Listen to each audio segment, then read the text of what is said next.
Hero की जन्म के समय वो राज परिवार में 13वां बेटा था, राजा के 13 बेटों में से एक। जब उसने आंखें खोली तो एक दयालु औरत उसे देख रही थी। हीरो सोचने लगा, ये मेरी माँ है या बस कोई नौकरानी। पर इससे पहले कि वो कुछ समझ पाता, एक बूढ़ा दाढ़ी वाला आदमी जो उसके पिता और राजा थे उसके पास आया। राजा ने उसे ऊपर से नीचे तक देखा और बोला, ये अपनी माँ जैसा लग रहा है। उसकी माँ तुरंत शर्मा गई और बोली, नहीं नहीं, इसकी आंखें और भौहें तो बिल्कुल राजा जैसी हैं। हीरो ने देखा कि वो अपना स्टैट देख सकता है, पर अभी कुछ भी समझ नहीं आ रहा था। अचानक एक कोट मेज आया, उसे गोद में लिया और राजा से बोला, इसका मैजिकल एफिनिटी वाटर का है। राजा खुशी से हंस पड़ा और बोला, जब ये बड़ा होगा तो दक्षिणी किंगडम्स की जमीनें इसे दी जाएंगी जहां ज्यादातर वाटर मेज क्लैंस रहते हैं। वो वहां न्याय से राज करेगा। फिर राजा ने मेज से कहा, इसके स्टैट्स भी देख लो। जैसे ही स्टैट्स खुले, पूरी कोर्ट में सन्नाटा छा गया। राजा भी अपनी आंखों पर यकीन नहीं कर पाया। कोई चिल्लाया, ये तो चमत्कार है। बाकी सब भी चैंट करने लगे। हीरो कंफ्यूज हो गया। उसने अपना स्टैट चेक किया तो पता चला, SS रैंक वाटर मेज। जन्म के समय SS रैंक, ये तो सुना भी नहीं गया था। 6 साल बीत गए। हीरो अब हेल्दी यंग लैड बन चुका था। उसने धीरे धीरे किंगडम ऑफ मिरर्स के बारे में जाना, जहां उसके पिता राज करते हैं। कई दशकों से यहां शांति है, कोई युद्ध नहीं। लोग राजा से बहुत प्यार करते हैं और उनके बेटों को भी लोकल लोग और नोबल फैमिलीज बहुत मानते हैं। पर हीरो को राजनीति में कोई इंटरेस्ट नहीं था, क्योंकि पिछले 6 सालों में उसने अपने बारे में एक खास बात पता की थी। उसके पास एक स्पेशल गिफ्ट था जिसके बारे में किसी को पता नहीं था। वो अपने सबऑर्डिनेट्स के XP को लीच कर सकता था। जितनी ज्यादा मेड्स उसके पास, उतना वो मजबूत होता जा सकता था। और बाकी लोगों की तरह लेवल कैप भी नहीं था उसके पास। हीरो अनलिमिटेड रैंक अप कर सकता था और प्लैनेट का सबसे ताकतवर मेज बन सकता था। उसकी मेड्स उसके प्रति पूरी लॉयल थीं। वो आपस में बात करती कि 6 साल की उम्र में भी हीरो कितना मैच्योर बिहेव करता है, जैसे कोई अडल्ट। वो जल्दी ब्रेकफास्ट के लिए डाइनिंग रूम में गया। सोच रहा था कि अभी उसकी एबिलिटीज और स्किल्स उम्र की वजह से लिमिटेड हैं, पर अगर वो ट्रेनिंग करता रहा तो तेजी से ग्रो करेगा और बड़े भाइयों से भी आगे निकल जाएगा। तभी एक खूबसूरत मेड आइवलिन आई और बोली, क्राउन प्रिंस और 4th प्रिंस दोनों आपसे मिलने आए हैं। हीरो ने जल्दी ब्रेकफास्ट खत्म किया। क्राउन प्रिंस को वेट नहीं कराना चाहिए, भले ही वो भाई ही क्यों ना हो। वो गेस्ट रूम में गया और एक घुटने पर बैठकर बोला, स्वागत है क्राउन प्रिंस एल्बर्ट और 4th प्रिंस हेनरी। एल्बर्ट ने ठंडी नजरों से देखा और पूछा, कहाँ था तू? हेनरी ने गर्मजोशी से कहा, नोआ बड़ा होकर बहुत कर्टियस यंग मैन बन रहा है। एल्बर्ट बोला, तू एक दिन फाइन चांसलर बनेगा। फिर बोला, तेरे लिए गिफ्ट लाया हूं। उसने ताली बजाई। एक डरते हुए सर्वेंट छोटा सा कॉफिन लेकर आया जिसमें से डेडली ऑरा निकल रही थी।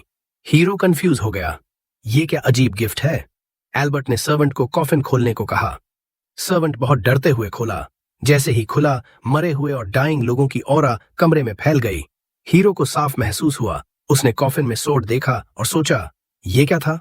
एल्बर्ट बोला, इसे उठा और देख कैसा लगता है। हीरो को बिल्कुल नहीं उठाना था, पर रॉयल प्रिंस का गिफ्ट मना नहीं कर सकते। उसने धीरे से सोड उठाई। ये उसके छोटे शरीर के लिए बहुत बड़ी थी। एल्बर्ट मुस्कुराया और बोला, मुझे पता था तू कर लेगा। फिर बताया, ये सोड वाटर मेजेस के लिए बनी है। नाम है लेवायथन। इससे पहले 120 से ज्यादा लोगों ने इसे उठाने की कोशिश की, पर कोई जिंदा नहीं बचा। हीरो डर गया और सोड लगभग गिरते गिरते बची। हेनरी ने कहा, टेंशन मत ले, कर्स इतना स्ट्रांग है कि अगर सोड तुझे एक्सेप्ट नहीं करती तो तू छूते ही मर जाता। फिर दोनों भाई उठे और चले गए। हीरो झुककर सल्यूट किया और मन ही मन सोचा, ये डिस्पिकेबल क्राउन प्रिंस जो मेरा अपना भाई है, बिना वजह मुझे इतना डेंजरस टास्क क्यों दे रहा था? अगर मैंने ये बात कही होती तो मेरा सिर स्पाइक पर होता। शाम को बेड रेडी करते वक्त हीरो ने देखा एक मेड बहुत टेंस है। उसने पूछा, ठीक है क्या? जोई पहले हिचकिचाई, पर हीरो ने जोर दिया तो वो घुटने पर बैठ गई। बोली, मुझे कुछ दिन की छुट्टी चाहिए। मेरे गांव में फ्लड आया है, सब बह गया, परिवार भूखा है। मैं रेड लाइट डिस्ट्रिक्ट में बॉडी बेचकर पैसे जुटाऊंगी। हीरो ने कहा, रुक जा, तू मेरी पर्सनल मेड है, इतने लंबे समय के लिए नहीं जा सकती। अपनी माँ को एस्टेट पर ले आ, मैं उसे रियर गेट क्लोजर की जॉब दूंगा। महीने के $5000 मिलेंगे। जोई कंफ्यूज हो गई। ऐसी पोजीशन तो सुनी भी नहीं, और सैलरी इतनी ज्यादा? हीरो बोला, टेंशन मत ले। फिर कहा, कैपिटल के वेस्टर्न आउटस्कर्ट्स में एक खाली हाउस है, तू अपनी माँ के साथ वहां रह सकती है। जोई की आंखों में आंसू आ गए। तभी बटलर डिलन आया और पूछा, कुछ चाहिए? हीरो ने पूछा, जोई के होम टाउन में फ्लड के बारे में पता है? फिर बोला, वहां जितनी हो सके उतनी लैंड खरीद लो। डिलन बोला, ये तो बैड इन्वेस्टमेंट है। हीरो बोला, लोगों को प्रोटेक्ट करना है, अगर हम नहीं करेंगे तो विलन्स लैंड ऑक्यूपाई कर लेंगे और स्क्वाटिंग शुरू कर देंगे। डिलन शॉक्ड हो गया। हीरो ने पूछा, क्या हुआ? डिलन बोला, आप इतनी छोटी उम्र में एक्सपीरियंस्ड आदमी जैसा फोरसाइट दिखा रहे हैं, कभी ऐसा अनुभव नहीं हुआ फिर भी। हीरो मन ही मन सोचा, प्रीवियस लाइफ में डिस्ट्रक्शन काफी देखी है, पर यह बात किसी को नहीं बता सकता। डिलन बोला, मेरे हिसाब से पूरी लैंड करीब $70 मिलियन की आएगी। जोई शॉक्ड हो गई। इस हीरो को भी पता था ये बहुत बड़ी रकम है। उसके रिटेनर्स साल में 80,000 कमाते हैं, उसके पास टैक्सेस और भाइयों के गिफ्ट से 50 मिलियन हैं, फिर भी 20 मिलियन कम पड़ रहे थे। उसने डिलन से कहा, कैपिटल के साउथ वाली लैंड बेच दो। डिलन शॉक्ड, वो तो फादर ने गिफ्ट दी थी, बेचना बहुत रूड होगा। हीरो बोला, टेंशन मत ले, मैं फादर से बाद में बात कर लूंगा। फिर कहा, नोबल्स का ड्यूटी है सब्जेक्ट्स के लिए सैक्रिफाइस करना, और जो नोबल मार्टर बनता है पब्लिक उसे बहुत प्यार करती है, ये आगे काम आएगा। डिलन झुक गया और बोला, मैं सब संभाल लूंगा। अगली सुबह हीरो अपनी मेड्स की आर्मी के साथ फ्लडेड एरिया इंस्पेक्ट करने तैयार हुआ। तभी फोर्थ प्रिंस हेनरी ने बुलाया। हीरो दौड़कर गया, वार्म ग्रीटिंग दी और माफी मांगी देर होने की। हेनरी बोला, कोई बात नहीं, कहाँ जा रहा है? हीरो बोला, दासा नाम का रीजन पूरी तरह फ्लड में है, वहां लैंड खरीदने और डैमेज असेस करने जा रहा हूं।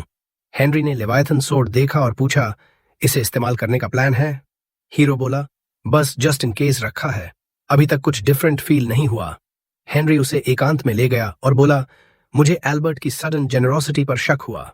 रिसर्च की तो पता चला इस सोर्ड का बोना अपना माइंड है, ये सिर्फ ट्रू मास्टर को ओबे करती है। हीरो को याद आया वो विजन जिसमें पिछले लोग मरे थे। समझ गया, ये सोर्ड मैड डॉग जैसी है, ओनरशिप कमानी पड़ेगी। हेनरी बोला, सावधान रहना, जब तक जरूरी न हो इस्तेमाल मत करना, मुझे बैड फीलिंग है ये तेरी जान ले लेगी जैसे सैकड़ों की ले चुकी है। फिर हीरो दासा के लिए निकल गया। वहां पहुंचकर डिस्ट्रक्शन देखकर हैरान रह गया। डिलन से बोला, पास के गवर्नमेंट ऑफिस जाकर लैंड डीड्स पता करो। फिर जोई के साथ विलेज में गया, देखा लोग क्रूडली बने शेल्टर्स में गवर्नमेंट रिलीफ फूड ले रहे हैं। थोड़ा खुश हुआ, पर पॉरेज खाते ही खुशी गायब। इतना खराब कैसे हो सकता है? वो लोकल ऑफिशियल से शिकायत करने वाला था। तभी लॉर्ड गाल इंस्पेक्शन के लिए आया। हीरो सोचा अब ये खराब फूड पर एक्शन लेगा, पर गाल ने नाक बंद करके बोला, ये सफिशिएंट है।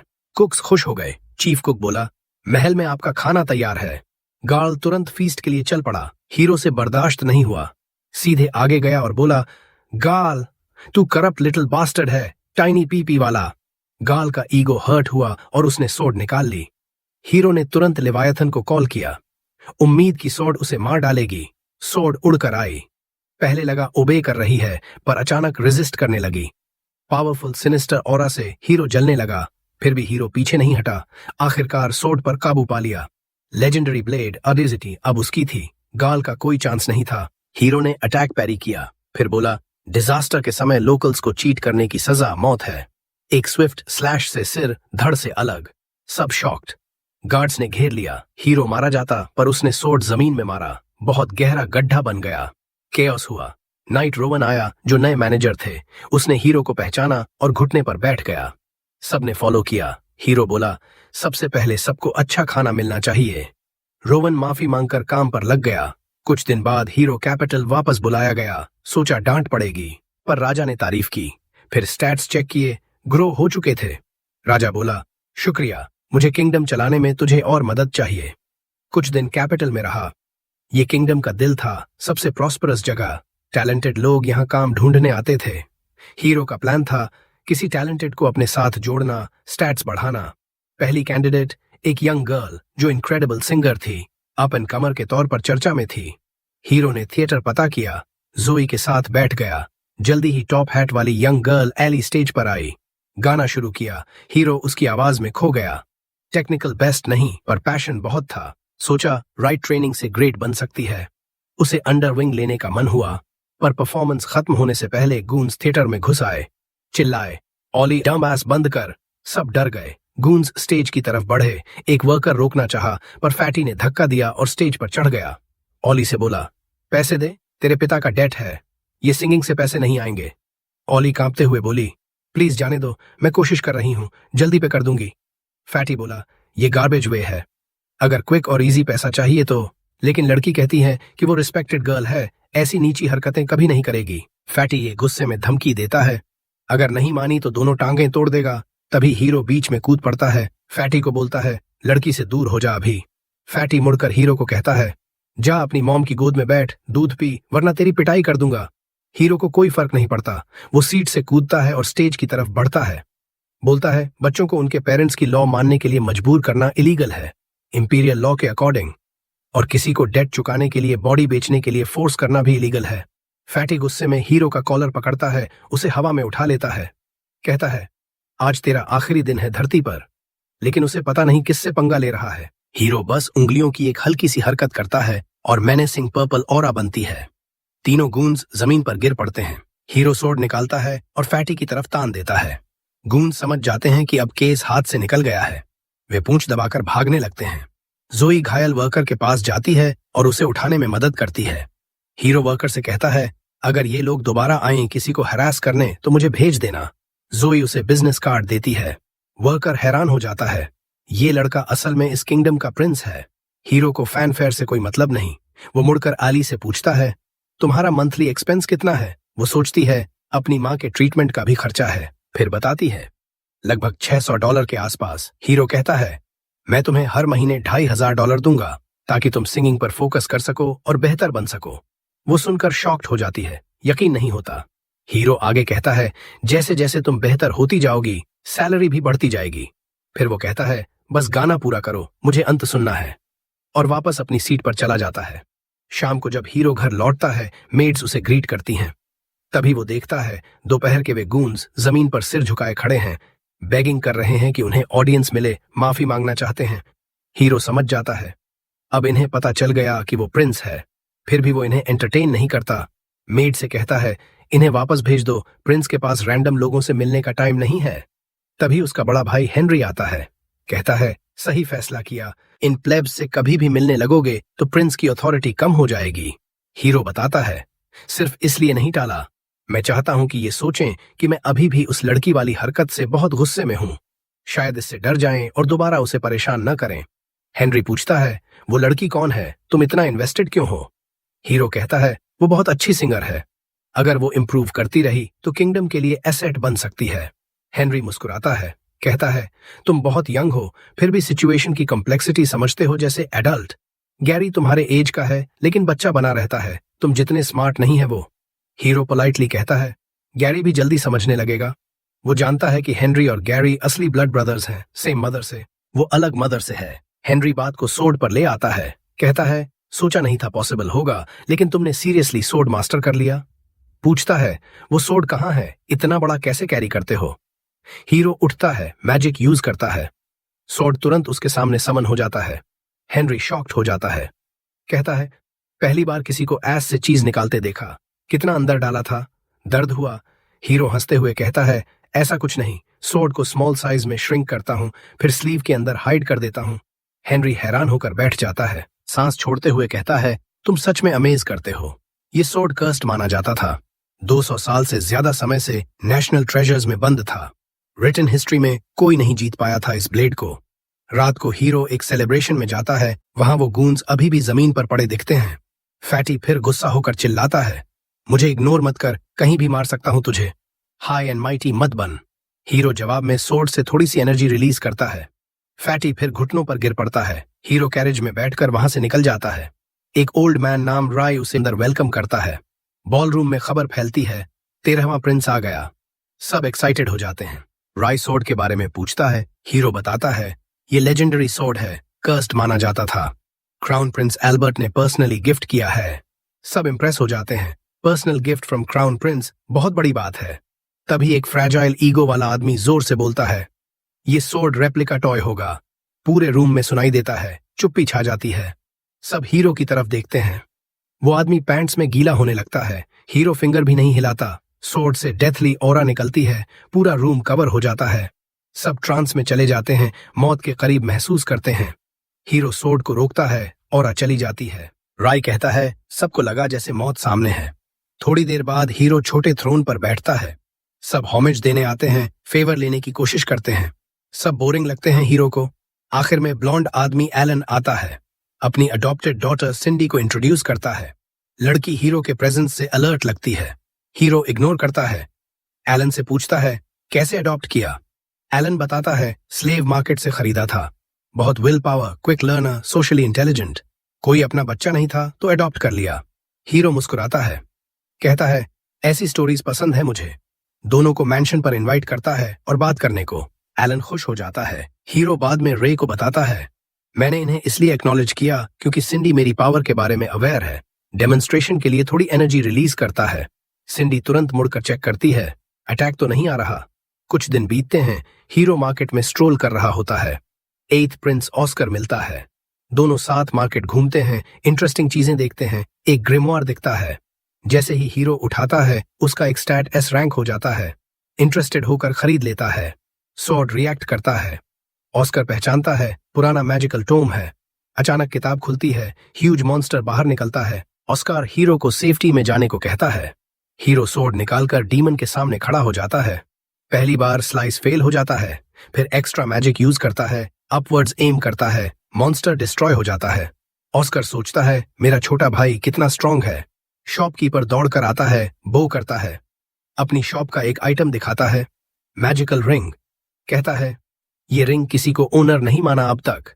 हीरो थंब में पहनता है, मैजिक एक्टिवेट होती है, पूरा बॉडी ब्यूटीफुल आर्मर से कवर हो जाता है। Shopkeeper shocked. हीरो को पसंद आता है, तुरंत खरीद लेता है। ऑस्कर कहता है, गिफ्ट है मेरा, मत पे करो। फिर हीरो थिएटर जाता है आली को देखने। कैरेज से उतरते ही फैटी सोर्ड से अटैक करता है। हीरो रिंग का शील्ड यूज करके ब्लॉक कर लेता है। कैरेज ड्राइवर फैटी को सबड्यू करके पकड़ लेता है। हीरो इग्नोर करता है, ऑडिटोरियम में जाता है। वहां 2 ड्रंक मैन आली के ऊपर लड़ रहे हैं। हीरो मैजिक से उनके क्लोथ्स डिस्ट्रॉय कर देता है। वे नेकेड भाग जाते हैं। हीरो ओनर को बुलाता है। सिक्योरिटी की कमी पर डिसअपॉइंट बताता है। पूरी थिएटर खरीदने का ऑफर देता है। ओनर हेजिटेट करता है। $1 लाख निकालती है। ओनर तुरंत बेच देता है। जोई थैंक्स करती है, डेट रिपे नहीं कर पाएगी। हीरो कहता है, सिंगिंग पर फोकस करो, एक दिन किंग के सामने गाना है तुम्हें। फिर बैठ जाता है। आली उसके लिए स्पेशल सॉन्ग गाती है। अगले दिन मेड्स हीरो को रेडी करती हैं। अपॉइंटमेंट है, डेड नाम का गवर्नर मिलने आया है। हॉल जॉय रीजन का गवर्नर हीरो के डोमेन में। हीरो उसे बुलवाता है। डेड नील करके फॉर्मल स्पीच शुरू करता है। हीरो स्किप करने को कहता है, बैठने को बोलता है। पूछता है, पहले मिले थे ना 2.5 साल पहले? डेड हाँ कहता है। हीरो पूछता है, जॉब कैसी चल रही है? फ्लड के बाद सिचुएशन? डेड का चेहरा ग्लूमी हो जाता है। हीरो समझ जाता है, हालत अच्छी नहीं।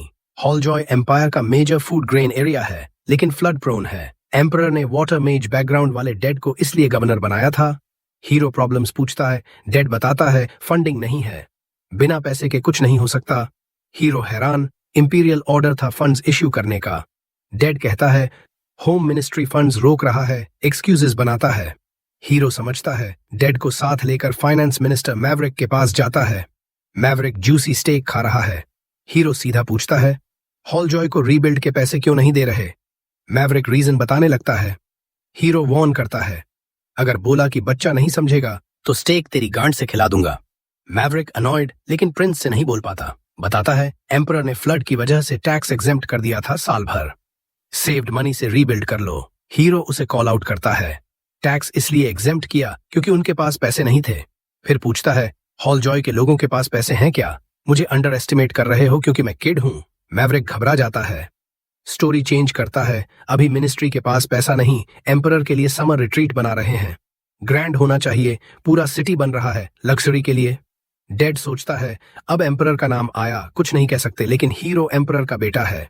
हीरो बोलता है, एम्परर का डिसरिस्पेक्ट कर रहे हो, वो लग्जरियस विला चाहेगा जबकि लोग स्ट्रगल कर रहे हैं। मैवरिक घुटनों पर गिरता है, कहता है, मिसअंडरस्टैंडिंग है, तुरंत फंड्स डिस्ट्रीब्यूट करवाता हूं। सर्वेंट्स को ऑर्डर देता है। हीरो चाय पीते हुए काम बैठता है। डेड नेगोशिएशन से इम्प्रेस्ड हो जाता है। हीरो की स्किल्स देखकर वो बहुत तारीफ करने लगता है। कहता है कि तुम्हारे पास कमाल की स्किल्स हैं, तुमने एक पुराने चालबाज को आसानी से पकड़ लिया। फिर माफी मांगता है कि वो तुम्हें इस्तेमाल करके पैसे निकालने की कोशिश कर रहा था। जमीन पर गिरकर ग्राल को प्रणाम करता है। हीरो को भी समझ आ जाता है कि डेड बस प्रिंस होने की वजह से मंत्री पर दबाव डालकर पैसे लेना चाहता था, लेकिन हीरो को कोई फर्क नहीं पड़ता क्योंकि वो लोगों की मदद तो करता ही। फंड्स मिलते ही डेड तुरंत अपने टेरिटरी को दोबारा बनाने के लिए निकल जाता है। तभी पैलेस से मैसेंजर आता है, एम्परर ने हीरो को बहुत जरूरी बुलाया है। हीरो बिना टाइम वेस्ट किए पैलेस पहुंच जाता है। अपने डैड को देखता है जो कबूतरों को खिला रहे हैं मन शांत करने के लिए। एम्परर बात शुरू करते हैं, तुमने उस लालची फाइनेंस मिनिस्टर को पूरी तरह हरा दिया अपनी बुद्धि से। हीरो हैरान रह जाता है कि डैड को यह सब कैसे पता चल गया जो अभी अभी हुआ था। उसके मन में सवाल इतने जोर से उठ रहे हैं कि एम्परर पहले ही समझ जाते हैं। कहते हैं, जानकारी सबसे बड़ी हथियार है बेटा, इसे हमेशा चमकदार रखना। हीरो ये बात दिल में उतार लेता है, फिर कहता है कि मैंने तो बस जो सही था वो किया। एम्परर जवाब देते हैं, सही काम करना ज्यादातर लोगों के लिए आसान नहीं होता। वो तारीफ में बह जाते हैं और सही गलत भूल जाते हैं। फिर मुड़कर हीरो के सिर पर प्यार से हाथ फेरते हैं। कहते हैं, 6 साल की उम्र में तुम दुनिया के ज्यादातर लोगों से बेहतर हो। फिर कहते हैं, उठो बेटा, तुमने लेजेंडरी सोर्ड लेवायथन को मास्टर कर लिया है, जिसका डरावना इतिहास देखकर लोग डर जाते हैं। हीरो को भी अब समझ आ रहा है कि सोर्ड कितना खतरनाक है, कई उदाहरण देख चुका है। एम्परर कहते हैं, अब तुम्हें इस वेपन को सही तरीके से इस्तेमाल करने की तकनीक भी सीखनी चाहिए, इसलिए मैंने तुम्हारे लिए एक सोर्ड्समैनशिप इंस्ट्रक्टर रखा है। तुरंत एक अनुभवी नाइट डेमियन घुटनों पर बैठ जाता है। एम्परर बताते हैं, ये एम्पायर का सबसे बड़ा सोर्ड्समैन है। डेमियन तुरंत कहता है, मुझे प्रिंस के साथ एक बाउट करने की इजाजत दीजिए। मैं उसकी रॉ स्किल और पोटेंशियल देखना चाहता हूं, तभी स्टूडेंट बनाऊंगा। एम्परर इजाजत दे देते हैं। हीरो समझ जाता है कि डैड को डेमियन पर पूरा भरोसा है। डेमियन अपनी बड़ी स्वॉर्ड निकालता है, कहता है, जितना चाहो अटैक करो। हीरो स्टांस लेता है, लेकिन तभी उसका स्वॉर्ड बेकाबू होने लगता है। वो उसे काबू करने की कोशिश करता है और अटैक करता है। डेमियन उसके पहले स्ट्राइक से इंप्रेस हो जाता है। हीरो को लेवायथन के पिछले यूजर्स की यादें आने लगती हैं। उन यादों से वो कुछ ही झटकों में डेमियन को डिसआर्म कर देता है। नाइट हार मान लेता है। एम्परर से कहता है, मैं इसे कुछ नहीं सिखा सकता, इसकी टेक्निक स्वॉर्ड मास्टर के लेवल पर है। एम्परर गर्व से हंसते हैं, फिर हीरो को रिवॉर्ड देते हैं। इस साल के नाइट सिलेक्शन एग्जाम का हेड जज तुम बनोगे। हीरो खुशी खुशी जिम्मेदारी ले लेता है, क्योंकि उसे पता है एम्पायर के सारे स्किल्ड वॉरियर्स इसमें हिस्सा लेते हैं। जीतने वाला नोबिलिटी रैंक तक पहुंच सकता है। विनर का पहला काम हेड जज का सबऑर्डिनेट बनना होता है। हीरो सोचता है, एक मजबूत वॉरियर मेरे कमांड में होगा तो मैं और स्ट्रांग हो जाऊंगा। एम्परर पूछते हैं, एग्जाम एलिमिनेशन मोड में हो या लीग फॉर्मेट में, लेकिन हीरो जवाब देने की बजाय सरप्राइज रिक्वेस्ट करता है। वो चाहता है कि रीजनल प्रीलिमिनरी राउंड हटा दिया जाए, पूरी एग्जाम कैपिटल में हो, ताकि वो खुद सारे वॉरियर्स को जज कर सके, कोई टैलेंटेड वॉरियर गलत वजह से बाहर ना हो। एम्परर कहते हैं, जो करना है करो। फिर हीरो घर लौटता है। जो से नाइट सिलेक्शन एग्जाम की बात करता है, पूछता है, तुम्हारे विलेज से भी कोई कैंडिडेट जाता है? जो कहती है, हाँ, हर साल एक ही लड़के को भेजते हैं, उम्मीद करते हैं कि वो विलेज का नाम रोशन करेगा। हीरो बताता है, इस बार प्रीलिम्स नहीं है तो तुम ज्यादा लोग भेज सकते हो। लेकिन जो शर्माते हुए कहती है, टैलेंट की कमी नहीं, पर एक ही लड़के को भेज पाते हैं, क्योंकि कैपिटल में सब कुछ बहुत महंगा है, खाना, रहना, गोफंडमी भी खोलते हैं, फिर भी पैसे नहीं जुट पाते। हीरो फैसला करता है, मैं सारे पार्टिसिपेंट्स का खर्चा उठाऊंगा, ताकि कोई टैलेंटेड वॉरियर लड़ने से पहले ही बाहर ना हो। तुरंत डायलन को बुलाता है, कहता है, कैपिटल में जितने भी खाली घर हैं सब खरीद लो, अगर जगह कम पड़े तो डॉर्मेट्री बनवा दो। खाने का इंतजाम करने के लिए सारे मर्चेंट से बात करो। खुद हीरो अलान से मिलने जाता है। अलान डिस्काउंट देकर एस्टीमेट देता है। हीरो समझ जाता है कि ये डिस्काउंट इतना बड़ा है कि अलान को नुकसान होगा। पूछता है, ऐसा क्यों? अलान कहता है, 13वें प्रिंस की रिक्वेस्ट को कोई मना नहीं कर सकता। हीरो कहता है, ये फ्लैटरी मेरे पर नहीं चलेगी, कोई मर्चेंट बिना वजह पैसे नहीं गनवाता। अलान हैरान होता है कि हीरो ने उसका इरादा पकड़ लिया। बताता है, उसी दिन पैलेस में सर्वेंट सिलेक्शन एग्जाम भी होता है। वो जानना चाहता है कि वहां किस तरह के लोग चुने जाते हैं। हीरो तुरंत समझ जाता है, अलान किसी लड़की को पैलेस में भेजना चाहता है ताकि वो नई नई खबरें दे सके, और अगर किंग उस लड़की का शुगर डैडी बन जाए तो अलान को मोटा प्रॉफिट होगा। अलान घबरा जाता है, कहता है, ये बात उस गिफ्ट से अलग है जो मैंने तुम्हारे मैंशन में भेजा था। हीरो इंप्रेस होता है, कहता है, अगर लड़की मुझे पसंद आएगी तो मैं उसे पैलेस में रेकमेंड कर दूंगा, लेकिन मेरी डिमांड पूरी करनी होगी। अलान बहुत खुश होता है, कहता है, मैं ऐसी लड़की चुनूंगा जो तुम्हारी हर डिमांड पूरी करे। फिर घुटनों पर बैठकर कहता है, एक आम मर्चेंट को प्रिंस का इतना सम्मान मिलना, मैं अपनी दुकानों पर 13वें प्रिंस का क्रेस्ट लगाना चाहता हूँ। हीरो खुश होता है, लेकिन चेतावनी देता है, बेवफाई कभी माफ नहीं करूंगा। घर लौटता है, देखता है कि अलान को सबऑर्डिनेट बनाने से उसके स्टैट्स बढ़ गए हैं, लेकिन तभी एक स्टैट गिरने लगता है। वाटर एट्रीब्यूट का एसएस रैंक साधारण रैंक हो जाता है। हीरो को चिंता होती है, अलमरिया में कुछ गड़बड़ हुई है। तुरंत जो को कहता है, पैलेस चलो, एम्परर से मिलना है। कुछ मिनट बाद वो एम्परर के सामने होता है। बताता है, अलमरिया में कुछ बुरा हुआ है। एम्परर की आवाज से हीरो समझ जाता है, उन्हें पहले से पता था। एम्परर कहते हैं, मुझे शक था लेकिन प्रूफ नहीं था। तभी एक सर्वेंट आकर कान में कुछ फुसफुसाता है। एम्परर कंफर्म करते हैं, कहते हैं अलमरिया में रिबेलियन हो गई है। पूछते हैं, तुम्हें कितनी बड़ी लग रही है? हीरो सोचता है, सिर्फ एक स्किल गिरी है तो बहुत बड़ी नहीं होगी। एम्परर कहते हैं, करीब 5000 रिबेल्स दिखे हैं। पूछते हैं, क्या तुम खुद इसे दबाने का प्लान बनाओगे? हीरो कहता है, अभी मुमकिन नहीं, मैं छोटा हूं, कम्बैट का एक्सपीरियंस नहीं है। सिपाही मेरी बात पूरी तरह मानेंगे या नहीं पता नहीं, बेहतर होगा कोई और प्रिंस जाए। एम्परर हीरो की समझदारी से हैरान होते हैं। कहते हैं, ठीक है, तुम्हारी बात मानता हूं, किसे भेजना चाहते हो? हीरो कहता है, हेनरी सबसे अच्छा ऑप्शन है, मुझे उस पर भरोसा है। एम्परर हेनरी को हीरो के साथ रिबेल्स को दबाने भेज देते हैं। हेनरी पूछता है, क्या तुम सच में ग्लोरी किसी और को देना चाहते हो? बैटलफील्ड में मेरिट बहुत काम आता है आगे चलकर। हीरो कहता है, मुझे अभी एक्सपीरियंस चाहिए, मेरी गलत लीडरशिप से सिपाहियों की जान नहीं जानी चाहिए। तभी उसका सोर्ड हॉस्टिलिटी महसूस करता है। हीरो तुरंत गाड़ी रुकवाता है, समझ जाता है कुछ दुश्मन मेरी जान लेने आए हैं। वो भाई पर भरोसा करने की बजाय खुद सामना करने का फैसला करता है। गाड़ी से कूद जाता है, रास्ते के सारे टॉर्च बुझ जाते हैं। अगले ही पल जमीन से पानी के खंभे उठते हैं, हर तरफ से अटैक करने के लिए। हीरो लेवायथन को शील्ड में बदलकर सब ब्लॉक कर देता है। समझ जाता है ये अलमरिया के वाटर यूज करने वाले रिबेल्स हैं। कुछ ही देर में स्किल्ड सोर्ड प्ले से सबको नीचे गिरा देता है। हेनरी इंप्रेस होकर कहता है, इनसे पूछताछ अच्छी होती। हीरो कहता है, अभी भी हो सकती है, मैंने इन्हें मारा नहीं, सिर्फ सोर्ड की ऑरा से बेहोश किया है। हेनरी फिर से इंप्रेस होता है, कहता है, सुना था रिबेल्स के पास ज्यादातर कैवलरी मैन हैं, इसीलिए असैसिन्स की उम्मीद नहीं थी। ये बात सुनकर हीरो को कुछ गड़बड़ लगती है। अलमरिया में अच्छे वॉर हॉर्स नहीं हैं। अगले दिन अलान के पास जाता है, टॉप सीक्रेट बताता है अलमरिया में रिबेलियन हो गई है। अलान को $10,000 देता है, कहता है, मार्केट में जितना भी हॉर्स फीड है सब खरीद लो। रिबेल्स ने हॉर्स कहीं और से खरीदे हैं, उन्हें फीड पास के मार्केट से ही लेना पड़ेगा। अगर फीड नहीं मिला तो उनकी हॉर्स कमजोर हो जाएंगी। थोड़ी देर बाद एम्परर बुलाते हैं, बताते हैं असैसिन से पूछताछ हुई। उन्होंने बताया कि वो मुझे मारना नहीं चाहते थे, बस किडनैप करके बार्गेनिंग चिप बनाना चाहते थे। हीरो कहता है, जो इतनी आसानी से बोल गया वो झूठ बोल रहा होगा। एम्परर मुस्कुराते हैं, तुम्हारी कॉमन सेंस कमाल की है, मेरे पास झूठ पकड़ने का तरीका है। हीरो टॉर्चर में इंटरेस्ट नहीं लेता, एम्परर पर भरोसा कर लेता है। एम्परर तारीफ करते हैं, तुमने रिबेल्स को इतनी जल्दी डील कर दिया, अगर तुम पकड़े जाते तो मुश्किल हो जाती। और हॉर्स पर फोकस करने का आइडिया भी कमाल का था। हीरो हैरान रह जाता है, वो तो अभी अभी अलान को ऑर्डर देकर आया था। एम्परर कहते हैं, स्टारवेशन स्ट्रैटेजी तो क्राउन प्रिंस अल्बर्ट भी सोच चुका था, लेकिन तुमने हॉर्स पर फोकस किया अपनी पॉकेट मनी से। कंधे पर हाथ रखकर कहते हैं, तुम्हें कमाल के आइडिया हैं और उन्हें जल्दी अमल में लाने की हिम्मत भी। हीरो को डैड की तारीफ से अंदर कुछ नया एहसास होता है। फिर एम्परर रिवॉर्ड देते हैं, तुम अपने क्रेस्ट में सोर्ड ऐड कर सकते हो। योद्धाओं के देश में बिना एम्परर की परमिशन के क्रेस्ट में सोर्ड लगाना मौत की सजा है। हीरो अपनी खुशी छुपाने की पूरी कोशिश करता है। थोड़ी देर बाद अलान आता है। हीरो बेबी स्टेप्स में चलकर उसके पास जाता है। अलान कहता है, हॉर्स फीड के सारे टाइप और रूट्स मुझे पता है, खरीदना आसान होगा, लेकिन करुण रिबेल्स का लीडर बहुत क्रूर है, सावधान रहना। तभी एक मेड आती है, गेट पर एक घायल आदमी है। हीरो देखने जाता है। एक बुरी तरह घायल नाइट घुटनों पर बैठकर कहता है, अलमरिया में रिबेलियन शुरू हो गई है, मेरा सुपीरियर भी इसमें शामिल है। मैंने उसका साथ नहीं दिया, बल्कि आपको रिपोर्ट करने आया। अलान सोचता है, ये आदमी बेकार में जान जोखिम में डाल आया, हमें तो पहले से पता था।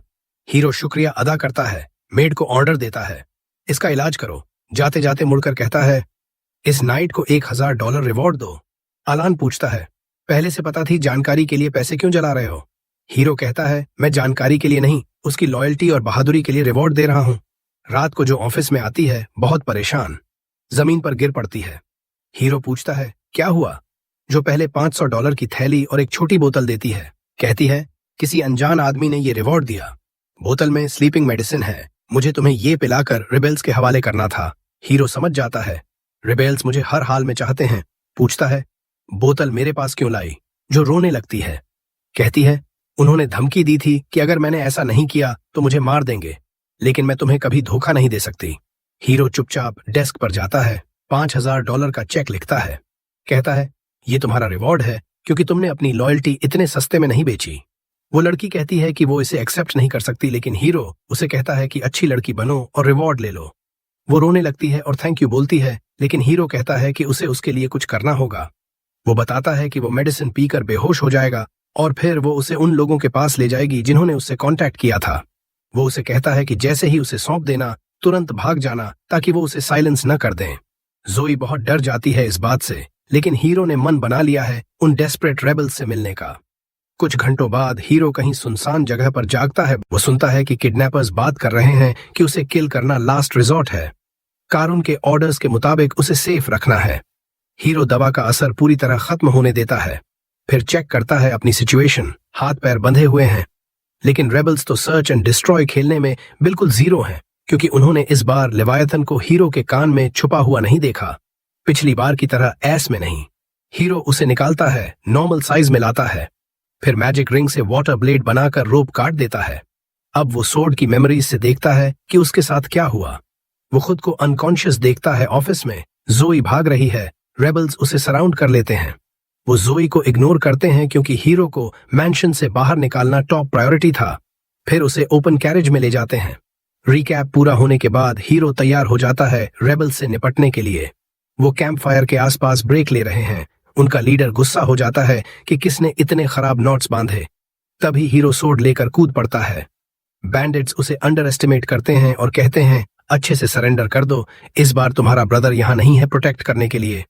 एक अपना सोर्ड निकालता है हीरो को रिकैप्चर करने के लिए, लेकिन वो एक कदम भी आगे नहीं बढ़ पाता। हीरो चार्ज करता है और उसके नेक की सारी वेन्स और आर्टरीज चीर देता है। पहला रेबल मरता है, बाकी डर जाते हैं। हीरो कहता है कि वो इन्फॉर्मेशन लेना चाहता था, लेकिन यहाँ सब इडियट हैं। ये भी नहीं जानते कि असैसिन्स को हेनरी ने नहीं हराया था। रेबल्स लड़ने को तैयार होते हैं, लेकिन हीरो उन्हें एफर्टलेसली स्मोक कर देता है। तभी वो देखता है जोई नाइट्स का ग्रुप लेकर आ रही है। वो पूछता है तू यहाँ क्या कर रही है?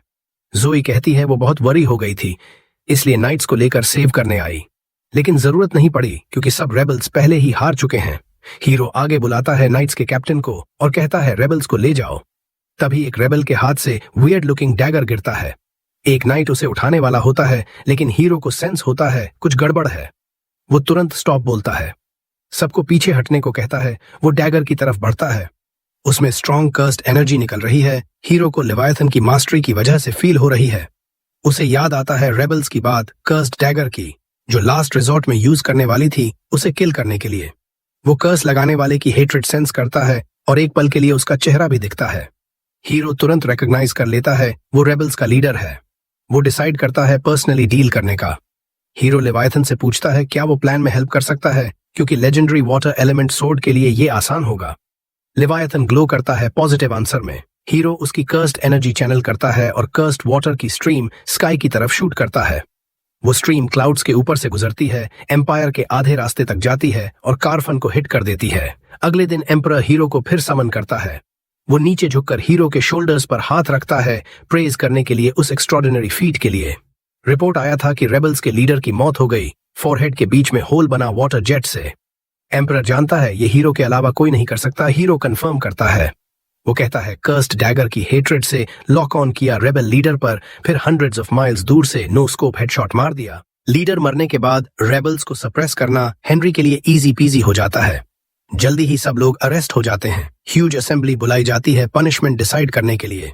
एम्परर ऑर्डर देता है कल्प्रिट्स को ड्रॉन एंड क्वार्टर्ड करने का। गूगल करके देख लेना क्या मतलब होता है। सब खुश हो जाते हैं रेबल्स को मिली सजा से, लेकिन तभी हीरो आगे बढ़ता है, एम्परर के सामने रिस्पेक्टफुली नील करता है और कहता है ऐसा नहीं करना चाहिए। सब शॉक्ड हो जाते हैं, खासकर एम्परर। वो पूछता है मतलब क्या? हीरो कहता है सबको लॉ के अकॉर्डिंग पनिश होना चाहिए। लॉ में कहीं क्वार्टर्ड करने की सजा नहीं लिखी। रेबल लीडर्स को स्प्लिट इन हाफ करना है, बाकी को गुलक भेजना है। हीरो इंसिस्ट करता है लॉ फॉलो करो। एम्परर पूछता है इतनी ब्रूटल डेथ से कैसे इनकार कर सकता है जो उसके टेरिटरी में रेबल हुए। हीरो सिंपली कहता है अगर एम्परर लॉ तोड़ेगा तो उसकी रेप्यूटेशन और लोगों पर नेगेटिव इफेक्ट पड़ेगा। सब स्पीचलेस हो जाते हैं, लेकिन एम्परर मान जाता है। कहता है लॉ फॉलो करेंगे, लेकिन मैक्सिमम पनिशमेंट देंगे जो लॉ अलाउ करता है बिना मर्सी के। हीरो को कोई प्रॉब्लम नहीं। एम्परर प्राइम मिनिस्टर को ऑर्डर देता है लॉ फॉलो करवाने का रेबल्स की पनिशमेंट में। पूरी कोर्ट हीरो की तारीफ करने लगती है कि एम्परर के सामने इतने बोल्डली खड़ा हुआ, उसकी मिस्टेक करेक्ट की। सब उसे फ्यूचर लेजेंड कहकर ग्लेज करने लगते हैं। एम्परर को भी गर्व होता है। वो सोचता है रिवॉर्ड देना चाहिए, हीरो को लॉ ब्रेक करने से रोका। कुछ सोचने के बाद एम्परर डिसाइड करता है टाइटल देने का। वो कहता है उसके कोई भी बच्चा उससे स्टैंड अप कर सकता है, लेकिन राइट रीजन से करना अलग बात है। हीरो ने यही किया, क्लेवर और ब्रेव दिखाया पूरी कोर्ट के सामने। इसलिए एम्परर उसे टाइटल देता है वाइज प्रिंस का। चेंज तुरंत हीरो के स्टेटस विंडो में रिफ्लेक्ट हो जाता है। एम्परर आगे कहता है अगर हीरो 10 साल पहले पैदा हुआ होता तो और बेहतर होता, लेकिन वो क्लियरली नहीं कहता कि थ्रोन का कंटेंडर होता। कोर्ट अचानक हीरो के लिए चीयर करने लगती है उस स्टेटमेंट पर। फिर एम्परर पूछता है अपकमिंग नाइट सिलेक्शन एग्जाम की प्रिपरेशंस के बारे में। हीरो परमिशन मांगता है प्लान्स बाद में शेयर करने का। एम्परर अलाउ कर देता है। कोर्ट प्रोसीडिंग्स खत्म होने के बाद वो फाउंटेन एरिया में जाते हैं। हीरो टी सिप कर रहा है। 4 सर्वेंट्स उसके चारों तरफ वाटर बकेट्स लेकर खड़े हैं। हीरो के सिग्नल पर वो उसे स्प्लैश करने की कोशिश करते हैं, लेकिन हीरो रिंग के शील्ड से सब ब्लॉक कर देता है। एम्परर समझ नहीं पाता। हीरो एक्सप्लेन करता है कि वो सब पार्टिसिपेंट से ऐसा ही अटैक मंगवाएगा और जज करेगा स्किल को कि अटैक कितना क्लोज आया। एम्परर इम्प्रेस्ड हो जाता है इनोवेटिव तरीके से, लेकिन रिस्क्स भी बताता है। हीरो कॉन्फिडेंटली कहता है जो भी डिफेंस ब्रेक कर पाएगा उसे पर्सनली डील कर लेगा। एम्परर फिर इम्प्रेस्ड हो जाता है। रात को एम्परर थ्रोन रूम में प्राइम मिनिस्टर के साथ। प्राइम मिनिस्टर कहता है क्राउड के सामने वो रिमार्क अननेसेसरी था कि अगर नोआ पहले पैदा हुआ होता तो। एम्परर हंसता है, कहता है मैं सीरियस था। नोआ ट्रूली स्पेशल है, लेकिन लेवायथन की ट्रेमेंडस पावर से थोड़ा कंसर्न्ड भी है। ट्रू पावर अभी सील्ड है। फिर सर्वेंट को ऑर्डर देता है स्पेशल ट्रेजर लाओ। कहता है कहा जाता है लेवायथन का ट्रू सील कभी नहीं तोड़ना चाहिए, लेकिन शायद नोआ फुल पावर कंट्रोल कर ले। कुछ दिनों बाद नाइट सिलेक्शन एग्जाम शुरू होता है फुल ग्लोरी में। पूरे कंट्री से पार्टिसिपेंट्स आते हैं। कैपिटल की पूरी पॉपुलेशन देखने आती है। ये उनके लिए सुपर बोल जैसा है। बहुत सारे लोगों ने लाइफ सेविंग्स बेट लगा रखी हैं। एक पार्टिसिपेंट आता है, देखने में गैन का एडल्ट फॉर्म लगता है, जैसे रात भर पानी में भीगा रहा हो। वो अरीना में आता है, नोआ के सामने नील करता है। नोआ बेफिक्र टी पी रहा है। वॉरियर सोर्ड निकालता है, रिस्ट वार्म अप करता है, फिर अटैक करता है। हीरो तुरंत रिंग के शील्ड्स एक्टिवेट करता है, ब्लॉक कर देता है। वो एंगल्स चेंज करता रहता है, लेकिन शील्ड एडजस्ट हो जाता है। कुछ ब्लोज के बाद उसकी सोर्ड आधी हो जाती है। रेफरीज टेस्ट ऑफ कर देते हैं। एक और वॉरियर फेल। क्राउड सोचने लगती है क्या कोई वाइज प्रिंस तक पहुंच भी पाएगा, या प्रिंस एक्सेसिव टी पीते पीते मर जाएगा। एम्परर दूर से पर्सनल असिस्टेंट के साथ देख रहा है। असिस्टेंट कहता है इस बार लोग बहुत ज्यादा एक्साइटेड हैं।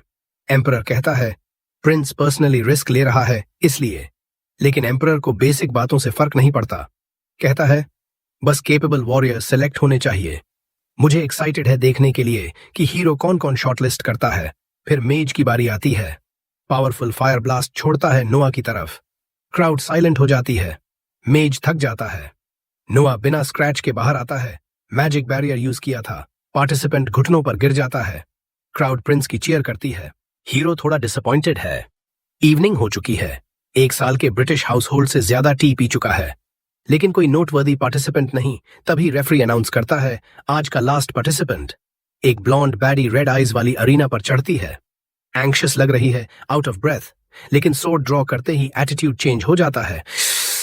वो डैश करती है नोआ पर अटैक करने। हीरो शील्ड समन करता है। इस बार लड़की का अटैक शील्ड के थ्रू जाता है। वो पुश करती रहती है। शील्ड शैटर हो जाता है। सोर्ड हीरो के चेस्ट में लग जाती है।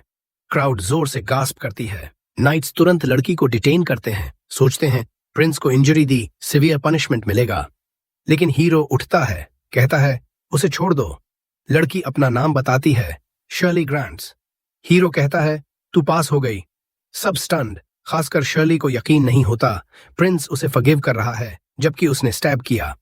बाद में हीरो शर्ली को अपने रूम में बुलाता है, कहता है तेरा आर्मर बहुत नाइस लग रहा है। वो थैंक यू कहती है, बताती है फैमिली में जनरेशन से पास डाउन है। फिर क्यूरियोसिटी कंट्रोल नहीं कर पाती, पूछती है आपने पास कहा जबकि पनिशमेंट देना चाहिए था। हीरो कहता है तू गिल्टी नहीं है नोबल को इंजर करने की, मैंने खुद कहा था अटैक करो। फिर कमांड करता है वही मूव फिर से अटैक कर। शर्ली सोचती है शायद प्रिंस का दिमाग चकरा गया है, लेकिन हीरो कहता है अगर नाइट है तो मास्टर्स कमांड ओबे करना चाहिए। वो तुरंत स्टांस लेती है, अटैक करती है। हीरो शील्ड समन करता है। इस बार अटैक पियर्स नहीं कर पाती। हीरो कैजुअली उसे पुश बैक करता है, कहता है अगर चाहता तो टेस्ट के दौरान भी शील्ड यूज कर सकता था, इंजरी अवॉइड कर सकता था। कहता है नाइट का ड्यूटी है लॉर्ड के ऑर्डर्स फॉलो करना। मैंने देखना चाहा कि कोई फुल स्ट्रेंथ से अटैक करेगा या फियर से होल्ड बैक करेगा। तूने एक बार इंजर करने के बाद भी कमांड ओबे किया, तुझे मेरे नाइट बनने लायक समझा। शर्ली इमोशनली हो जाती है, तुरंत एक घुटने पर बैठकर ओथ लेती है, जीवन भर की अनडाइंग लॉयल्टी। हीरो खुश होता है, ऐसा ओथ ऑफिशियल नहीं माना जाता, लेकिन कैरेक्टर वाली नाइट से बहुत मायने रखता है। तभी जोई डॉक्टर को लेकर आती है। डॉक्टर वूंड चेक करता है, कहता है बस स्क्रैच है, तुरंत हील कर देता है। शर्ली शॉक्ड, कहती है हमारे विलेज में डॉक्टर्स नहीं हैं, कभी प्रॉपर टेक्निक से हील होते नहीं देखा। हीरो क्यूरियस होकर पूछता है जो अफोर्ड नहीं कर पाते वो क्या करते हैं? शर्ली कहती है विलेज एल्डर से प्रे करवाते हैं या एक्सरसाइज करवाते हैं डिजीजेस को। बॉल डॉक्टर कमेंट करता है पुअर और अनकल्चर्ड लोगों में कॉमन है। हीरो पूछता है डॉक्टर बनने का क्विकेस्ट वे अप्रेंटिस बनना है? डॉक्टर हाँ कहता है। हीरो तुरंत शर्ली को फर्स्ट जॉब देता है, कहता है अपने विलेज से स्मार्टेस्ट और हार्ड वर्किंग लोग लाओ, डॉक्टर उन्हें अप्रेंटिसेस बनाएगा।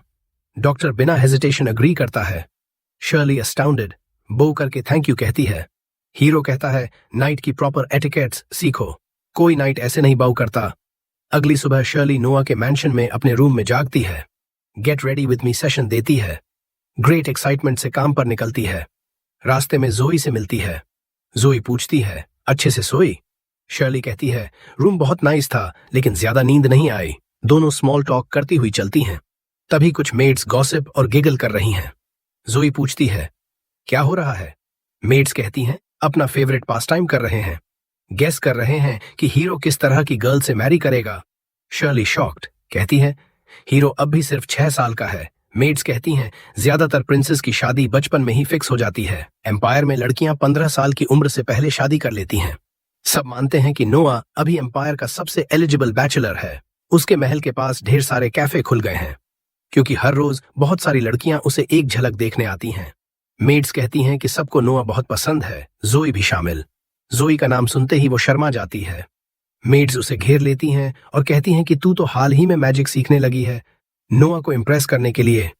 जोई हकलाते हुए कहती है कि वो बस अपने मास्टर के काम आने के लिए सीख रही है। फिर वो जल्दी से वहां से चली जाती है। मेड्स कहती हैं कितनी प्यारी है ये। शर्ली बस उसे घूरती रह जाती है।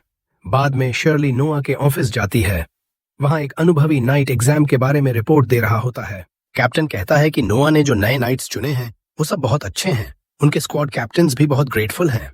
नोआ डॉक्यूमेंट्स पर साइन करता है और नाइट से कहता है ये सब तुम जैसे डेडिकेटेड लोगों की वजह से ही पॉसिबल हुआ। फिर वो शर्ली से कहता है कि नाइट को सी ऑफ कर दो। शर्ली उसके सामने घुटनों पर बैठ जाती है। नाइट हैरान हो जाता है और कहता है इतनी फॉर्मेलिटी की जरूरत नहीं, हम दोनों सेम रैंक के हैं। फिर उसे अचानक समझ आता है कि नोआ ने इस लड़की को नाइटली एटिकेट्स सिखाने के लिए भेजा है। वो शर्ली को सलाह देता है प्रिंस के साथ रहो, इससे बेहतर मास्टर नहीं मिलेगा। थोड़ी देर बाद नोआ एक पार्टी थ्रो करता है। एली वहां परफॉर्म करती है और अपनी सॉन्ग से सबको मेस्मराइज कर देती है। एलन और सिंडी उसके सामने घुटनों पर बैठकर थैंक करते हैं। नोआ कहता है मैंने ये पार्टी खास तुम दोनों के लिए थ्रो की है क्योंकि नाइट सिलेक्शन एग्जाम सफल बनाने में तुम्हारी बहुत मदद मिली। वो बताता है कि पार्टी में मौजूद हर मर्चेंट उसके साथ स्ट्रॉन्ग टाइज रखता है। एलन सोचता है कि यहाँ अच्छे कनेक्शंस बनाए जा सकते हैं। तभी जोई एक लेटर लेकर आती है नोआ के लिए। उसे थोड़ा अनईजी लग रहा है क्योंकि सेंडर का नाम नहीं लिखा है। नोआ पार्टी छोड़कर शर्ली के लिए शर्ली और जोई के साथ लेटर खोलने जाता है। जोई बताती है कि जिसने लेटर दिया वो गार्ड्स को देखते ही भाग गया। सबको सस्पिशियस हो जाता है। शर्ली कहती है डेंजरस हो सकता है, मुझे खोलने दो। लेकिन नोआ लेवायथन से चेक करता है और पता चलता है कि लेटर सेफ है। उसमें टॉप सीक्रेट इन्फॉर्मेशन है कि बचे हुए रेबल्स कुछ प्लॉटिंग कर रहे हैं। नोआ समझ जाता है कि ये जानकारी किसने दी होगी।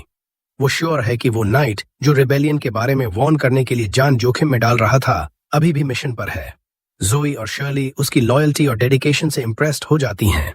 लेकिन नोआ सोचता है कि वो ब्रेव से ज्यादा स्टूपिड है। स्पाई बनना बिना प्रॉपर ट्रेनिंग के आसान नहीं होता। वो तुरंत हेनरी से कांटेक्ट करता है और नाइट को रोकने को कहता है। लेकिन एल्डर ब्रदर का रिप्लाई आते ही नोआ को गिल्ट से बोझिल महसूस होता है। उसका सबसे बुरा डर सच हो गया था। वो वॉनबी स्पाई रेबल्स के हाथ लग गया, टॉर्चर्ड हुआ, लेकिन उसने कुछ नहीं बताया। हेनरी के लोगों ने उसे जान बचाकर निकाला, लेकिन वो अब भी क्रिटिकल कंडीशन में है। नोआ सोचता है, ये सब मेरी गलती है। अगर मेरे पास स्ट्रॉन्ग इंटेलिजेंस नेटवर्क होता तो इस नाइट को जान जोखिम में नहीं डालनी पड़ती। वो तुरंत जोई को भेजता है कि नाइट के लिए बेस्ट मेडिकल केयर अरेंज करो। ऐसा लॉयल आदमी मरने नहीं देंगे। अगले दिन नोआ मार्केट जाता है, शर्ली को गार्ड बनाकर साथ ले जाता है। शर्ली दुकानों में डिस्ट्रैक्टेड होती रहती है क्योंकि उसके छोटे गांव में ऐसी चीजें नहीं होती। नोआ उसे याद दिलाता है, ड्यूटी पर हो, अलर्ट रहो। शर्ली कोशिश करती है डिस्ट्रैक्शंस इग्नोर करने की। वो पूछती हैं, कुछ खरीदने आए हो? नोआ कहता है, हेनरी के लिए गिफ्ट खरीदना है, उसने नाइट को बचाने में मदद की। वो एक फैंसी गिफ्ट स्टोर में जाता है। मर्चेंट से कहता है, प्रिंस के लिए फिट आइटम दिखाओ। मर्चेंट रेयर ज्वेलरी और वैल्यूएबल आइटम्स लाता है। शर्ली के मुंह से जॉ ड्रॉप हो जाता है, लेकिन नोआ को इंटरेस्ट नहीं। उसे एक क्लॉथ से ढका आइटम दिखता है। वो कहता है, वो दिखाओ। मर्चेंट क्लॉथ हटाता है तो एक beautiful glass statue of the goddess सामने आती है। नोआ उसकी ब्यूटी से एन्चांटेड हो जाता है। वो पूछता है, ग्लास से इतना इंट्रिकेट डिजाइन पॉसिबल है? मर्चेंट बताता है, ये लेजेंडरी क्राफ्ट्समैन का काम है जो बहुत पहले मर चुका है। उसके साथ ही डिटेल्ड ग्लास स्कल्पचर्स बनाने की कला खत्म हो गई। दुनिया में सिर्फ 2 ऐसी स्टैच्यूज हैं। नोआ तुरंत उसे हेनरी के लिए खरीद लेता है। मर्चेंट को $10,000 प्लस बोनस देता है। तभी 8th प्रिंस ऑस्कर वहां आ पहुंचता है। वो नोआ को देखकर सरप्राइज्ड होता है। फिर उसकी नजर ग्लास स्टैच्यू पर पड़ती है। वो तुरंत रिकॉग्नाइज कर लेता है और कहता है, कभी नहीं सोचा था मर्चेंट दूसरी वाली ढूंढ लेगा। नोआ पूछता है, पहली वाली कहाँ है? ऑस्कर कहता है, मेरे पास है। नोआ ये सुनते ही स्टैच्यू पकड़ता है और जमीन पर पटक देता है। सब हैरान रह जाते हैं। वो मर्चेंट से कहता है, रिलैक्स, पेमेंट मिलेगा प्लस क्लीनिंग का एक्स्ट्रा पैसा। 2 कॉपीज होने और सिंगल पीस होने में बहुत फर्क है। मैं सिंगल पीस बनाना चाहता हूँ। मर्चेंट को बोलो कि दूसरी गॉडेस स्टैच्यू टूट गई, अब दुनिया में सिर्फ एक बची है। ऑस्कर की स्टैच्यू की वैल्यू ट्रेमेंडसली बढ़ जाएगी। ऑस्कर नोआ की ब्रिलियंस से स्टन्ड रह जाता है। फिर नोआ घर लौटता है।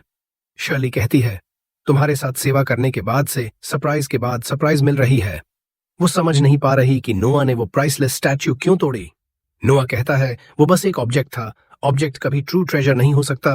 रियल ट्रेजर वो फ्रेंड्स हैं जो रास्ते में मिलते हैं, और वो लोग जो मेरे लिए जान जोखिम में डालते हैं, खासकर मेरे केस में, क्योंकि मेरे स्टैट्स लोगों से रिलेशन के आधार पर इंक्रीज होते हैं। ऑस्कर को इतना बड़ा फेवर करके स्टैट्स में अच्छा बम्प मिला। शर्ली उसकी आइडियोलॉजी से अमेज्ड हो जाती है। नोआ कहता है, तुम भी मेरे ट्रेजर का हिस्सा हो। नोआ की जीनियस प्रिंस वाली लाइफ ऐसे ही चलती रहती है और 6 साल गुजर जाते हैं। 12 साल का प्रिंस अब न्यू चैलेंजेस के लिए तैयार है। नोआ अकेला ब्रेकफास्ट टेबल पर बैठा है। जोई सर्व कर रही है। उसका ध्यान नई मेड जिगी पर है जो खिड़की से बाहर घूर रही है। नोआ पूछता है, कुछ परेशान हो? वो कहती है, 3 दिन बीत गए फिर भी बर्थडे गिफ्ट्स लाने वालों की खत्म नहीं हो रही। नोआ समझाता है कि पिछले साल तो गिफ्ट्स पूरे हफ्ते आते रहे थे। जिगी हैरान हो जाती है। नोआ बताता है, गिफ्ट्स रिसीव करके बस खत्म नहीं होता। हर गिफ्ट और सेंडर की लिस्ट बनानी पड़ती है। वो आसान काम नहीं। इसीलिए ट्रस्टेड मेड एवेलिन ये जॉब संभालती है। उसी की वजह से मैं रिलैक्स रहता हूँ। ब्रेकफास्ट खत्म करके नोआ मिनिस्ट्री ऑफ मिलिट्री अफेयर्स के हेडक्वार्टर्स जाता है। एम्परर ने पर्सनली उसे वहां असाइन किया है। वहां 4th प्रिंस हेनरी के रूम में पहुंचता है। हेनरी और एक नाइट नोआ का स्वागत करते हैं। बिजनेस से पहले हेनरी बताता है, इंपीरियल ऑर्डर आया है। नाइट कैप्टन रियस की कमांड में आर्मी सदर्न पार्ट्स में रिबेलियन दबाने भेजनी है। बारबेरियंस बहुत ओवर कॉन्फिडेंट और रूथलेस हैं, इसीलिए फुल फोर्स से क्रश करने का प्लान है। हेनरी नोआ की ओपिनियन पूछता है। प्लान नोआ को सही लगता है। वो रियस को देखता है जो हेनरी का डायरेक्ट सबऑर्डिनेट है और बैटलफील्ड में कई बार स्किल प्रूव कर चुका है। नोआ को लगता है कि रियस पर ट्रस्ट किया जा सकता है, लेकिन वो एक सवाल पूछता है, कितने सोल्जर्स असल में ले जा रहे हो? रियस पसीना पसीना हो जाता है और जवाब देने में हेजिटेट करता है। हेनरी गुस्सा हो जाता है और एक्सप्लेनेशन मांगता है। रियस जमीन पर गिरकर माफी मांगता है।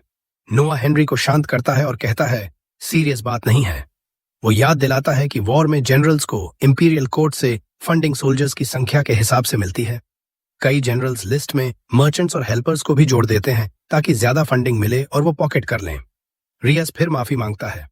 हेनरी गुस्से में है, लेकिन नोआ कहता है, चिल करो। रायस को कहता है, अगर तुम्हें आर्मी के लिए एक्स्ट्रा लोग हायर करने हैं तो राइट है, फंडिंग से थोड़ा कट खुद के लिए रख सकते हो।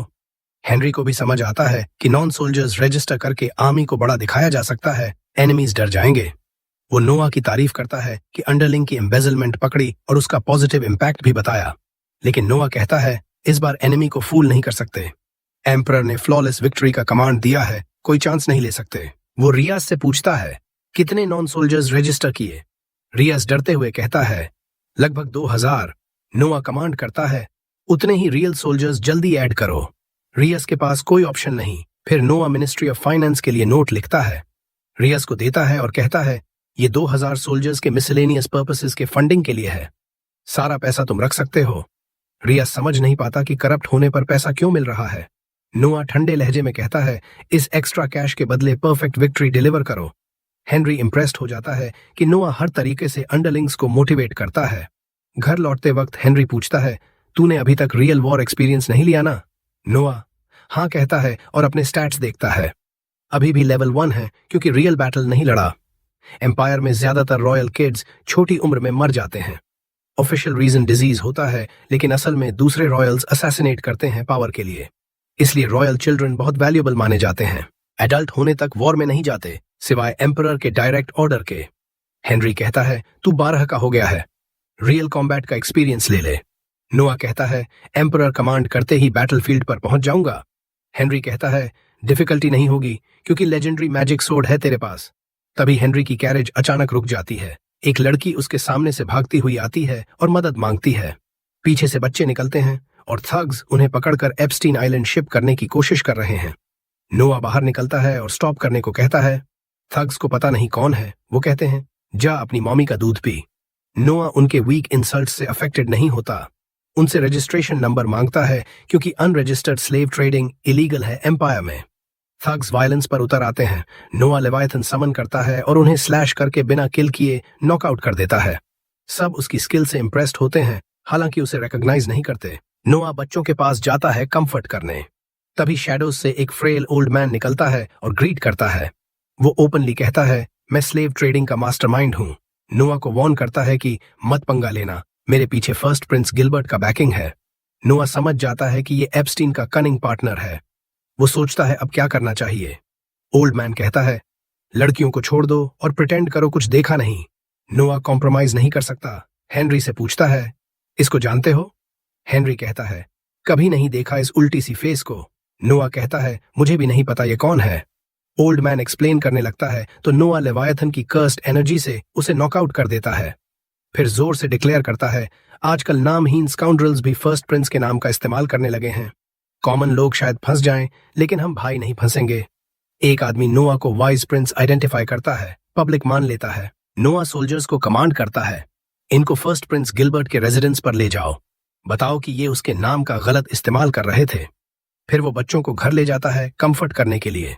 हेनरी उसकी क्विक थिंकिंग से इंप्रेस्ड होता है।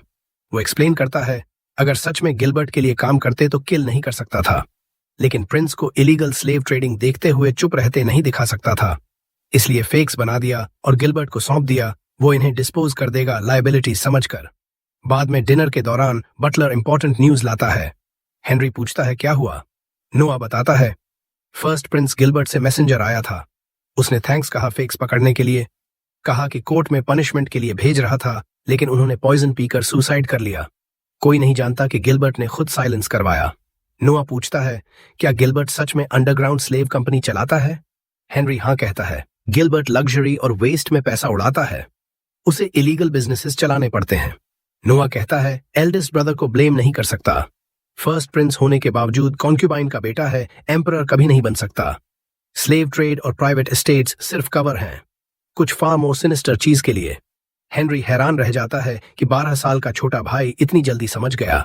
अगले दिन हीरो उन बच्चों को बताता है जिन्हें उसने बचाया था कि उसने कुछ स्ट्रिंग्स खींचे हैं और अब वे सब घर जा सकते हैं, पूरी तरह आजाद। लेकिन बच्चों का कोई घर ही नहीं बचा था, उनके अपने परिवार ने ही उन्हें बेच दिया था पहले। हीरो समझ जाता है अगर ये बच्चे वापस गए तो फिर से बेच दिए जाएंगे, इसलिए वो फैसला करता है कि वो इन्हें अपने साथ रखेगा। वो बटलर को ऑर्डर देता है इनके लिए कमरे तैयार करो, जॉब्स दो, और अगर किसी को पढ़ाई करनी है तो उसका भी इंतजाम करो। लड़कियों की लीडर चौंक जाती है और पूछती है क्या आप हमें खरीद रहे हैं। हीरो कहता है नहीं, मैं तुम्हें नहीं खरीद रहा। तुम कभी भी जब चाहो मेरे पास से जा सकती हो, लेकिन अगर रहोगी तो बिट्रेयल बर्दाश्त नहीं करूंगा। बटलर उन्हें थैंक यू बोलने को कहता है और फिर बच्चों को ले जाता है। जाते जाते हीरो सोचता है अपनी फिलॉसफी के बारे में। लोग ट्रेजर्स हैं, और ये सोच उसे याद दिलाती है कि वो बहुत पहले से एक काम करना चाहता था। वो एवेलिन को अपने ऑफिस में बुलाता है। एवेलिन रिपोर्ट शुरू करती है कि आपके सारे बर्थडे प्रेजेंट्स इकट्ठा हो गए हैं। हीरो कहता है, मुझे पता है। फिर वो एक एनवेलप उसकी तरफ सरकाता है। एवेलिन उत्सुक होकर पूछती है, ये क्या है? हीरो बताता है, तुम्हें मेरी सर्विस से डिसमिस किया जा रहा है ताकि तुम मेरे टेरिटरी में एक रीजन की गवर्नमेंट ऑफिसर बन सको, यानी मेयर। एवेलिन समझ नहीं पाती कि मेड से मेयर कैसे बन जाएं। हीरो कहता है, तुम मेरी सबसे क्लेवर मेड हो। तुम्हारा टैलेंट सिर्फ मेरी सेवा में बर्बाद हो रहा है। एवेलिन मना करने लगती है, वो सिर्फ हीरो की सेवा करना चाहती है। लेकिन हीरो कहता है, अगर तुम अच्छी एडमिनिस्ट्रेटर साबित हुई तो लोग मेरी तारीफ करेंगे कि मेरी नजर कितनी तेज है। वो ऑर्डर देता है, मैंशन छोड़ो और मेरे लिए काम करो।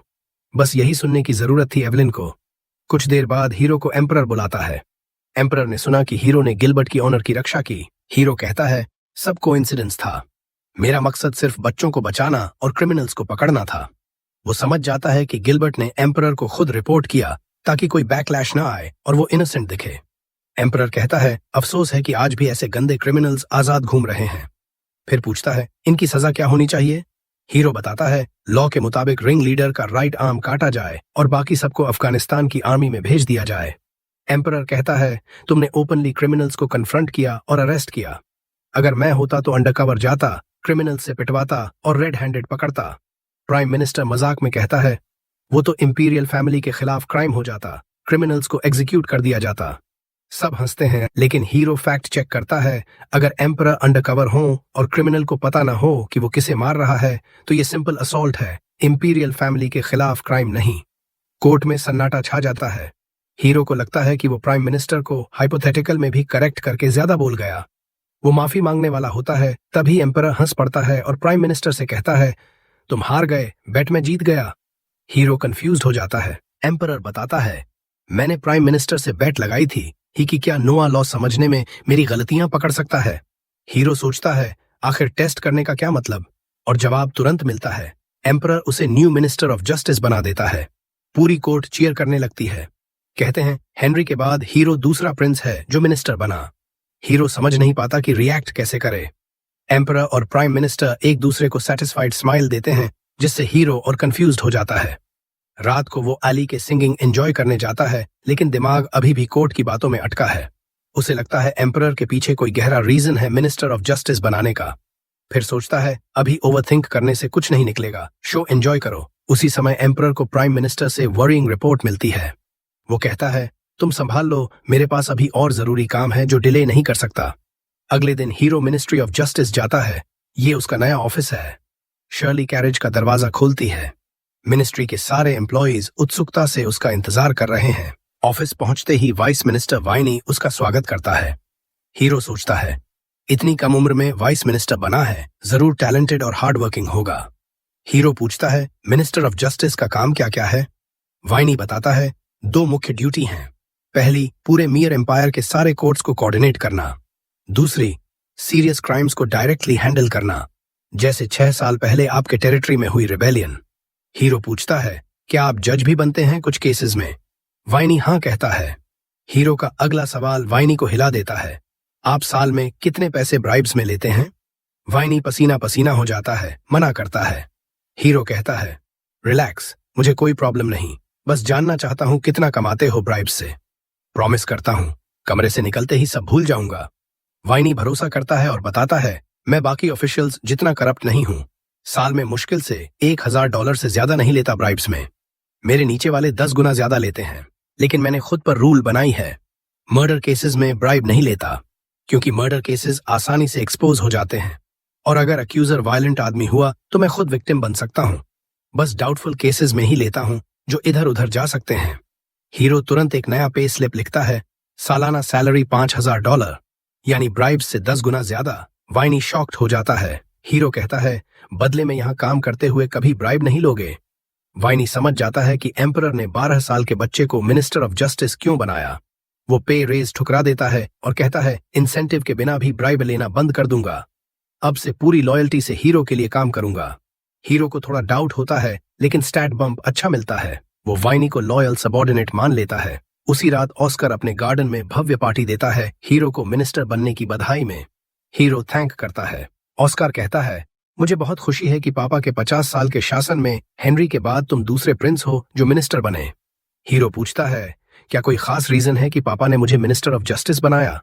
ऑस्कर कैजुअली कहता है, एम्परर तुम्हें बहुत फेवर करता है। हीरो इससे इनकार नहीं कर सकता। हेनरी ने बैटलफील्ड पर कई कमाल किए थे, इसलिए मिनिस्टर ऑफ मिलिट्री बना। मैंने अभी तक ऐसा कुछ नहीं किया। फिर हीरो पूछता है, क्या तुम्हें वो पुरानी कहानी याद है जब हमारा एम्पायर इंटरनल फोर्सेस से लगभग तबाह होने वाला था? ऑस्कर याद करता है, हाँ, तब क्राउन प्रिंस का फैसला जन्म से होता था। बाकी प्रिंसेस कोशिश ही नहीं करते थे, सिर्फ ऐश करते थे, एम्पायर का पैसा बर्बाद करते थे और प्रॉब्लम्स खड़ी करते थे। इसलिए एम्परर ने सिस्टम बदल दिया, सब प्रिंसेस को टेरिटरी दिया, अच्छी एजुकेशन दी ताकि केपेबल रूलर बने। ऑस्कर पूछता है, अचानक ये बात क्यों? हीरो कहता है, शायद एम्परर के मन में कुछ और ही प्लान है मुझे मिनिस्टर बनाने का। ऑस्कर चौंक जाता है और समझ जाता है, तुम्हें शक है कि पापा तुम्हें क्राउन प्रिंस बनाना चाहते हैं? वो अचानक खड़ा हो जाता है, सारी पार्टी रुक जाती है। तभी बटलर आता है और एक मैसेज देता है। मैसेज पढ़कर ऑस्कर का चेहरा सफेद पड़ जाता है। वो हीरो से कहता है, तुम्हारा थियोरी बिल्कुल सही था, कल एम्परर तुम्हें मिनिस्टर ऑफ फाइनेंस भी बना देगा। शायद एल्बर्ट पर प्रेशर डालने के लिए ऐसा कर रहा है। दूसरी तरफ शहर में रॉयल गार्ड्स एक बिल्डिंग पर छापा मारते हैं।